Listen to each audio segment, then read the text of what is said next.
Hello sa inyo, so it's me again and welcome again sa ating video. Is pag-usapan natin yung latest version ni Meta for Messenger.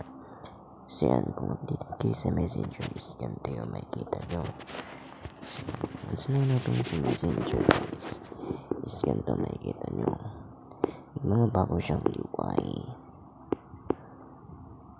So as you can see is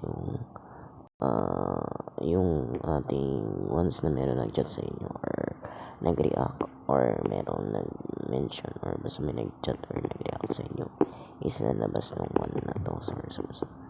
Ayan, lalabas ang one na yan dyan. Then magbabold lahat yan.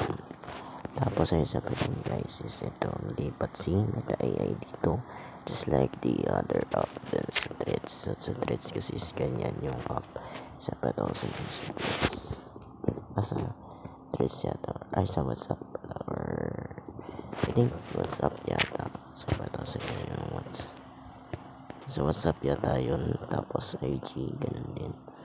So yun, basta meron ganun ng logo dun sa sa gilid doon yung makikita yung Meta AI logo, tapos pwede i-click.